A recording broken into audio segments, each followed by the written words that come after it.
Social media ಸಾಮಾಜಿಕ ತಾಣದಲ್ಲಿ ಶುರುವಾದಂಥ ಈ ಗೊಂದಲಗಳನ್ನ ನಿವಾರಣೆ ಮಾಡಲಿಕ್ಕೆ ನಮ್ಮ ಸರ್ಕಾರವು ಎಲ್ಲ ರೀತಿಯ ಕ್ರಮವನ್ನು ತೆಗೆದುಕೊಳ್ಳಲಿಕ್ಕೆ SIT ಇನ್ವೆಸ್ಟಿಗೇಷನ್ ಶುರು ಮಾಡಿರುವಂಥದ್ದು.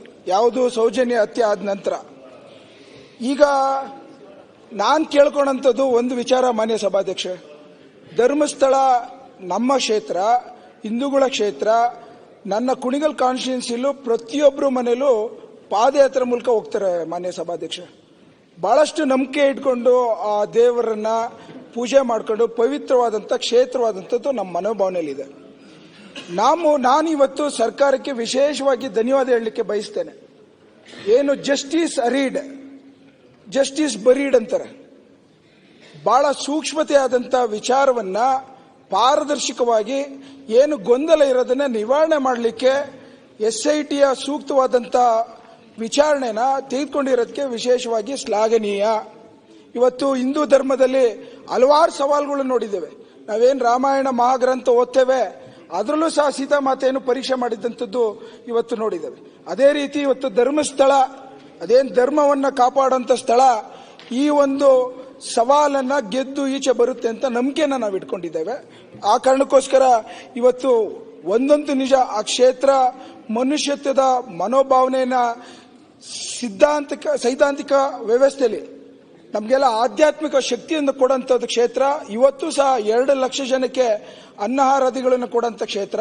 ಸಾಕಷ್ಟು ಜನ ಗ್ರಾಮಾಂತರ ಪ್ರದೇಶಗಳು, ನಮ್ಮಂಥ ಊರುಗಳಲ್ಲಿ ಆ ಕೆರೆಗಳ ಕಟ್ಟೆಗಳಿಂದ ಹಿಡಿದು ಸಾಮಾಜಿಕ ಗೊಂದಲಗಳಿಂದ ಹಿಡಿದು ಎಲ್ಲದಕ್ಕೂ ಸರ್ಕಾರದ ಪರ್ಯಾಯ ಮಾರ್ಗದಲ್ಲಿ ಕೊಡ್ತಾ ಇರೋಂಥ ಒಂದು ಶಕ್ತಿಯುತವಾದಂಥ ಆ ಒಂದು ಸಂಸ್ಥೆ.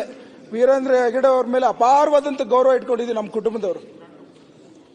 ಒಂದು ವಿಚಾರ, ಮೈಕ್ರೋ ಫೈನಾನ್ಸು ನಮ್ಮ ಸರ್ಕಾರದವರು ಎಲ್ಲೋ ಒಂದ್ ಕಡೆ ಇನ್ನೂ ಹೆಚ್ಚಿನ ರೀತಿ ಮಾಡಬೇಕಾದಂತ ಜವಾಬ್ದಾರಿನ ಅವ್ರು ಮಾಡ್ತಾ ಇದ್ದಾರೆ. ಇವತ್ತಾರು ಮನೆಯಲ್ಲಿ ಮಹಿಳೆಯರು ಸ್ವಾವಲಂಬನೆ ಬಂದಿದೆ ಅಂತ ಅಂದ್ರೆ ಅದು ಧರ್ಮಸ್ಥಳದ ಒಂದು ಪಾತ್ರ ಇದೆ ಅಂತ ಹೇಳಲಿಕ್ಕೆ ನಾನು ಇಚ್ಛೆ ಪಡ್ತೀನಿ ಸ್ವಾಮಿಗಳೇ. ಸಾಕಷ್ಟು ಜನ ಕೆಲವು ಸಂದರ್ಭಗಳಲ್ಲಿ ಕಾಡಿದೆ, ಪ್ರದೇಶಗಳಿದೆ, ಎಲ್ಲೆಲ್ಲಿಂದನೂ ಏನೇನೋ ಆಗ್ಬೋದು, ಎಲ್ಲದನ್ನು ತೆಗೆದುಕೊಂಡು ಇವತ್ತು ಸೋಷಿಯಲ್ ಮೀಡಿಯಾ ಪ್ರಮುಖವಾಗಿ ನಾನು ಗೃಹ ಮಂತ್ರಿಗಳು ಕೇಳೋಂಥದ್ದು, ನಾನು ಅವತ್ತಿಂದ ಹೇಳ್ತೇನೆ ಇದ್ದೀನಿ, online betting, gambling, confusion, social harmony ಎಲ್ಲ ಹಾಳು ಮಾಡ್ತಾರಂಥದ್ದು ಸಾಮಾಜಿಕ ತಾಣ. ಅದನ್ನ ನಿಯಂತ್ರಣ ಮಾಡೋಂಥದ್ದು ಕಾಯ್ದೆ ಬರದವರೆಗೂ ಇವೆಲ್ಲ ಕಾರಣ ಆಗುತ್ತೆ. ಇವತ್ತು ದೊಡ್ಡ ಗೊಂದಲ ಶುರು ಮಾಡಿಬಿಟ್ಟಿದ್ದಾರೆ. ಹೌದು, ಇವತ್ತು ವಿರೋಧ ಪಕ್ಷದವರು ಬಹಳಷ್ಟು ಮಾತನಾಡ್ತಾರೆ, ನೀವು ಏನೇನೋ SIT ಮಾಡಿಬಿಟ್ಟಿದ್ರಿ, ಗುಂಡಿ ಮಾಡಿಬಿಟ್ಟಿದ್ರಿ ಅಂತ.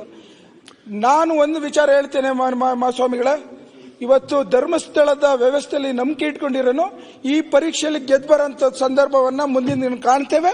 ನಮ್ಮ ಸರ್ಕಾರ ತೆಗೆದುಕೊಂಡಿದ್ದ ನಿರ್ಧಾರ ಶ್ಲಾಘನೀಯ.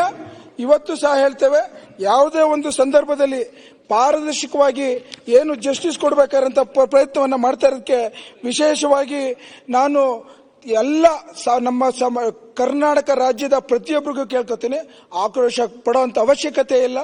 ಬಹಳಷ್ಟು ಸುಲಲಿತವಾಗಿ ಇದೊಂದು ಪವಿತ್ರವಾದಂಥ ಸ್ಥಳಕ್ಕೆ ಪರೀಕ್ಷೆಯಲ್ಲಿ ಗೆದ್ದು ಬರೋಂಥ ಸಂದರ್ಭದಲ್ಲಿ ಯಾರು ತೊಂದರೆ ಆಗದಲೆ ವಿರೋಧ ಪಕ್ಷದ ಕೈ ಮುಗಿದು ಕೇಳ್ಕೊತೇನೆ, ರಾಜಕೀಯ ಮಾಡಕ್ ಹೋಗ್ಬಿಡಿ.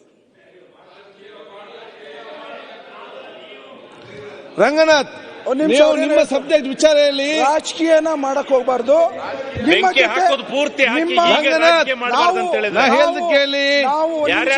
ಆ ಕಡೆ ಈ ಕಡೆ ಇಬ್ರು ಕೂಡ ಮಾತಾಡ್ತಿದ್ದೀರಿ, ವಿಚಾರ ಬಗ್ಗೆ ಚರ್ಚೆ ಮಾಡಿ.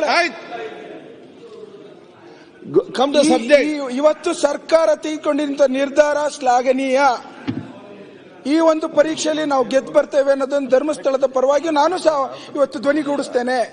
ಆ ಕಾರಣಕ್ಕೋಸ್ಕರ ಸುಲಲಿತವಾಗಿ ಇನ್ನೂ ಹೆಚ್ಚಿನ ರೀತಿ ಪವಿತ್ರದ ಉನ್ನತ ಸ್ಥಾನಕ್ಕೆ ಹೋಗುವಂತ ಒಂದು ಸಂದರ್ಭದಲ್ಲಿ ಎಲ್ಲ ಸಂಯಮದಲ್ಲಿ ಕಾಪಾಡೋಣ ಅಂತ ಹೇಳಿ ಕೇಳ್ಕೊಂಡು ನನ್ನ ಮಾತು ಮುಗಿಸ್ತೇನೆ ಸ್ವಾಮಿಗಳು. ಧನ್ಯವಾದಗಳು.